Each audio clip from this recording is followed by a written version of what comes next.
What's going on, everybody, and welcome back to another episode of Prospect Update, where I focus on a Winnipeg Jets prospect. And today's Jets prospect that I'm going to be looking at is Elias Salomonsson, a defenseman that really went under the radar up until pretty recently, and all of a sudden he might be Winnipeg's best defensive prospect. Now we take a look at, Elias as a prospect. He's a right-handed defenseman, which Winnipeg really does not have a lot of in the organization, so already that's a big plus.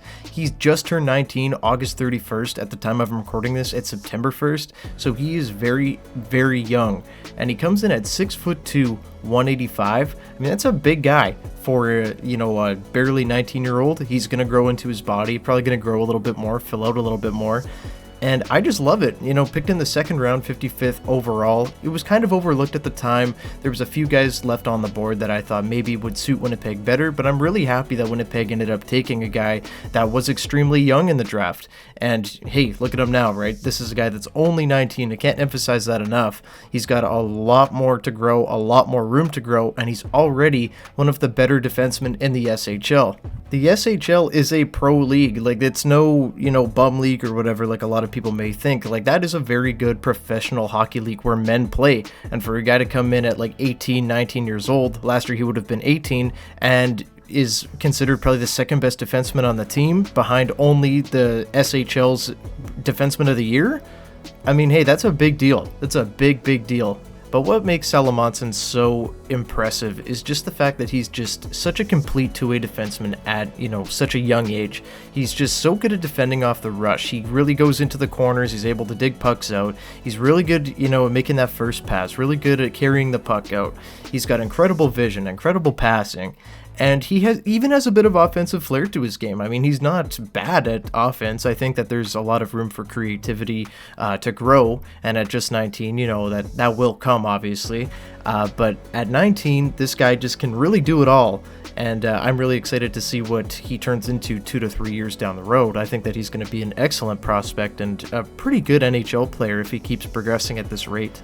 Now, you might be saying, well, why didn't I hear much about this guy last year? Well, how come we didn't hear much about Elias? And it's really just because he was injured. He got hurt right before the World Junior Championships, and we didn't get to see him on, the global stage of the NHL.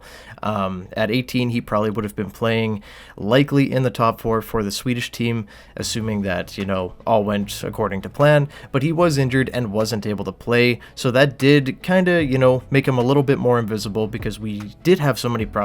The Winnipeg Jets had so many prospects in that World Junior Championships, with the likes of Rutger McGroarty, Chaz Lucius, Brad Lambert, Fabian Wagner. 4-team Sweden had such a big, impressive showing. So we just didn't get to see or hear much about Salomonsson during the season as much as we did the other guys. We got kind of drowned out. Right now, I do think that he is a better defenseman than Dmitry Kuzmin, who is incredible offensively. He will be playing for the Manitoba Moose this year, but is he going to be an NHL player? I'm not so sure, right? He is very small, and I'm a big advocate for, smaller defensemen and everything like that, but I don't know if he has the skills to, translate to the NHL. So we'll see what happens there with him. But I do think that Elias is just far, far more mature at just such a young age than a lot of the other Jets prospects are. I think that he's got a lot more discipline than maybe a guy like Declan Chisholm would have had at 19, and Dmitry Kuzmin has now. Maybe even a little bit more than Ville Heinola. I think Heinola is extremely solid, but I think that Salomonsson is not far behind him. So last year, Elias, in the 22-23 season in the SHL, he played 25 games where he scored 3 goals, 2 assists, for a total of 5 points. As a defenseman, that's not bad. You'd like to see maybe a little bit more offensive output, and that's where I think his game can really shine in the future. So we'll see, kind of how that goes for him. But in a limited season, 5 points in just 25 games. And then in the playoffs, he played 17 games where he scored a goal and an assist for a total of 2 points. The offensive game is what he's going to have to work on a little bit. It's not to say that he's totally inept of doing that, but keep in mind this is without power play time and likely more of a penalty killer as of right now. Very good defensive guy, can play the penalty kill no problem. He will have to get a little bit more creative in his offensive game, but we're already seeing strides being taken, and I don't see why he can't be, a little bit more fun offensively in the future.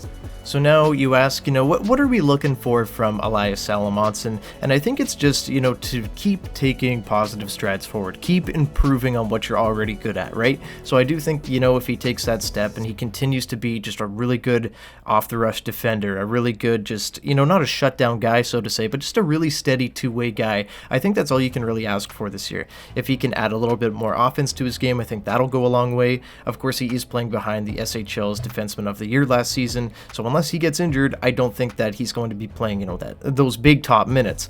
However, I do think he's going to be playing top penalty kill. I do think that he's going to get a look on the power play this year, even if it's just the second unit. It's just going to, be that much more ice time for him, and I think that he's going to be able to take that leap forward. Hopefully, he's able to stay healthy this year, and so that will go a long way for him.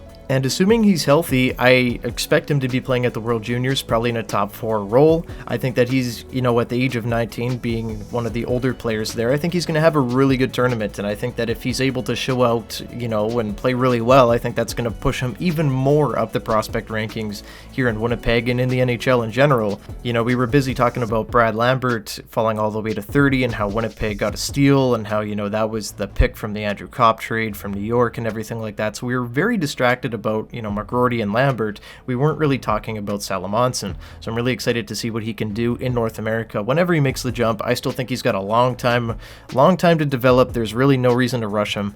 And especially at 19 years old, I think that he could be a Jet in, 2 to 3 years, maybe 3 to 4 if it takes a little while longer for him. But the way that he's trending right now, I think that he's going to be an excellent pro. And my projection for him is probably a top 4 defenseman. I don't see him really busting out. He's got all the tools that teams lust for. These are not tools that just grow on trees for defensemen. Just being so responsible and just so smart and just being able to move the puck and just the simple things that aren't so simple, right? So I'm really excited to see where he, ends up in his NHL career, but I do think that he's a very fun prospect. But that's all from me, guys. What do you guys think about Elias? I'd love to hear from you guys in the comments down below. Been a little while since I made a prospect update. Really slow off season, so I'm just trying to pump out content anywhere I can. Training camp will be soon. We'll see if, maybe Elias is there. I don't think so, just because, they're already in preseason over there in Sweden, so we'll see what happens. But I'm going to leave it there. Thank you guys so much for watching, as always, and leave a like and subscribe to the channel if you haven't already. And I'll see you guys in the next one. Go Jets, go. Bye-bye.